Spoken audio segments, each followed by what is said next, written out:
तीसरा लॉ पढ़ते वक्त आपको अपने आप से एक सवाल पूछना होगा कि क्या होगा जब दो ऑब्जेक्ट्स एक दूसरे से इंटरैक्ट करते हैं। क्या होगा जब आप एक ऑब्जेक्ट को टेबल पर रखेंगे? ऑब्जेक्ट टेबल पर फोर्स एक्सर्ट करता है और टेबल ऑब्जेक्ट पर ऊपर की ओर फोर्स एक्सर्ट करता है।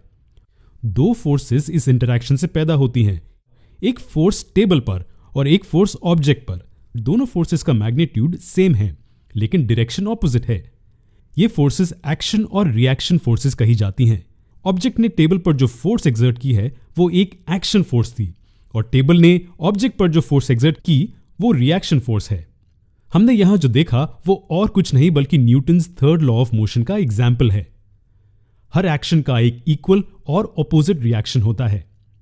थर्ड लॉ कितना आसान है, हर एक्शन का एक इक्वल और ऑपोजिट रिएक्शन होता है। इसका मतलब है कि जब दो ऑब्जेक्ट्स इंटरैक्ट करते हैं वहां दोनों ही ऑब्जेक्ट पर फोर्स होती है।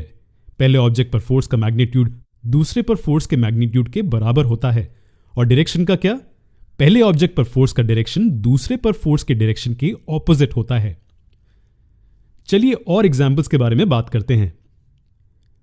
जब एक फ्रॉग तैरता है तो पानी को पीछे की ओर पुश करता है और उसके बॉडी को पानी आगे की ओर पुश करता है।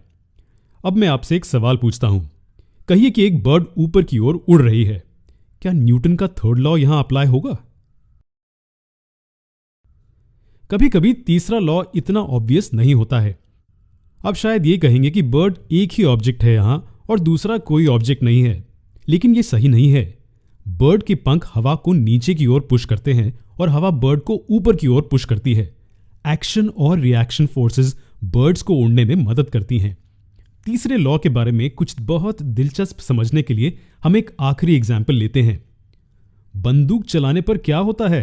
वो बुलेट पर एक फॉरवर्ड फोर्स लगाती है और बुलेट बंदूक पर इक्वल और ऑपोजिट रिएक्शन फोर्स लगाती है और ये बंदूक के रिकॉइल में होता है। ये परफेक्ट एग्जाम्पल है न्यूटन के थर्ड लॉ का। लेकिन जरा ठहरिए, जो फोर्स बंदूक ने बुलेट पर लगाई है वह उस फोर्स के बराबर है जो बुलेट ने बंदूक पर लगाई है। तो फिर बंदूक उसी एक्सेलरेशन से रिकॉइल क्यों नहीं होती जो बुलेट का एक्सेलरेशन है? जी हां, बंदूक रिकॉइल होती है लेकिन वो सेम एक्सेलरेशन से रिकॉइल नहीं होती जिससे कि बुलेट होती है। सेम मैग्नीट्यूड की फोर्सेस लेकिन अलग एक्सेलरेशंस। आपको क्या लगता है ऐसा क्यों हुआ? ठीक है, अगर आप सेकंड लॉ ऑफ मोशन के कॉन्सेप्ट के बारे में क्लियर हैं, आप इससे इतना सरप्राइज नहीं होंगे। सेकंड लॉ ऑफ मोशन कहता है कि फोर्स ऑब्जेक्ट के मास और एक्सेलरेशन का प्रोडक्ट है, या फिर एक ऑब्जेक्ट की एक्सेलरेशन उसके फोर्स ओवर मास के बराबर है। यह हमें क्या बताता है? जी हां, अगर मास ज्यादा हो तो एक्सेलरेशन कम होगा। इस एग्जाम्पल में बुलेट की तुलना में बंदूक का मास बहुत ज्यादा है, इसलिए बंदूक का एक्सेलरेशन कम होती है बुलेट की तुलना में। अगर आप बोट में हैं और जमीन पर कदम रखते हैं तो दो फोर्सेस इन्वॉल्व होंगी। आप बोट को पीछे पुश कर रहे हैं और बोट आपको आगे पुश कर रही है, और यही वजह है कि जब आप आगे बढ़ते हैं तो आप बोट को पीछे जाते हुए देखते हैं। अब मान लीजिए कि एक सेलर एक बहुत बड़े जहाज पर छलांग लगाता है। सेलर भी जहाज पर एक फोर्स अप्लाई करता है और जहाज भी सेलर पर फोर्स अप्लाई करती है। लेकिन क्या आपको लगता है कि जहाज भी सेलर के जितना ही एक्सेलरेट करेगी?